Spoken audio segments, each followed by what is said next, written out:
So everyone is trying to pick each other's brain, trying to get leads, and no one had actually done any speaking. So I'm wondering, how do you judge when you're meeting with someone and people in your speakers network? How do you, not in a snobby way, obviously, but how do you really figure out who has enough here to add value where they've done it versus just people in the aspirational mode? And there's nothing wrong with being aspirational, but if everyone is there in the aspirational mode, it's very hard for people to bring each other up.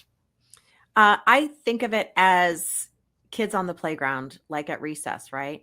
And you don't need to play with every kid on the playground, but you need to have a couple good friends.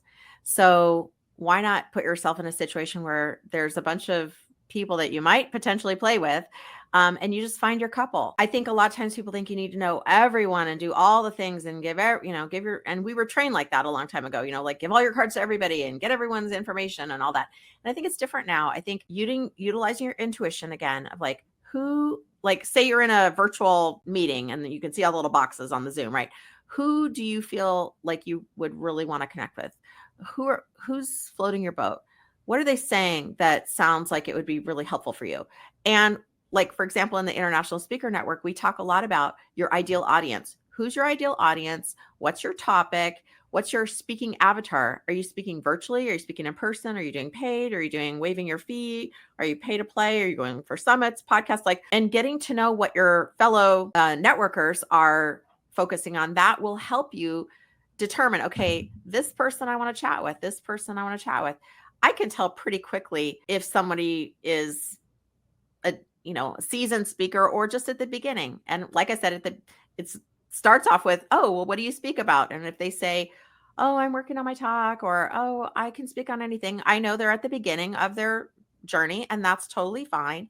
But if they say, oh, I just got back from Minneapolis and I was speaking at a conference, and next week I'm going to this place, or I have a virtual show that I give, I'm a podcaster, like I'm like, okay, those now we're laying some track and sort of see where you're playing, right? And that's very common. I mean, to me, professional speaking is a broad term, and I certainly think of part of my professional speaking is speaking in online courses. What I like about online courses, there's no gatekeeper. I can just create. You have an online course. I want to hear more about your course, and also about how hard you stress, if at all, to your clients that, hey, you need to have an online course because it's another way of speaking. It's another practice. It's the ultimate sort of demo reel in some respects. So tell us your philosophy of online courses as it relates to professional speaking. I don't have a super strong opinion about online courses.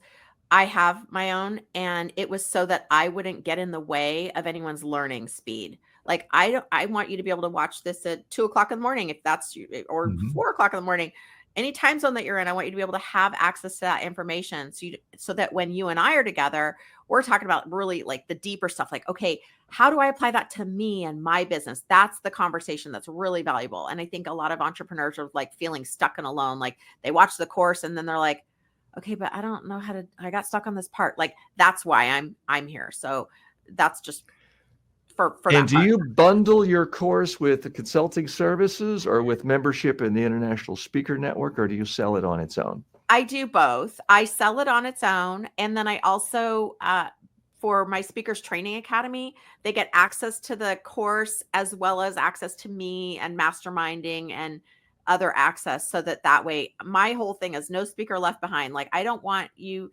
stuck in the station, not moving. We got to keep you moving so that you can go out there and help more people. In terms of referring my clients or recommending my clients have online courses, I think that's a separate issue. Like just, I don't know about you, with working with entrepreneurs, we all have a whole bunch of things cooking on the stove, right? But we only have 4 burners. So like, how are we going to do this? What are we going to focus on? How do we build the Roman Empire? And I just say, we're going to just build it one house at a time. And your speaking is probably a house, right? And then if you want to have a podcast, then that's a house, or an online course. Okay. But we don't need to do all the things all the time, all at once. We need to decide what's going to bring us the cash the most quickly. Lisa Reed summed it up quite nicely. Again, the book is Get Speaking Gigs Now. Can they find out more information about your course, your consulting, your program at getspeakinggigsnow.com? Absolutely. Is that really the best place?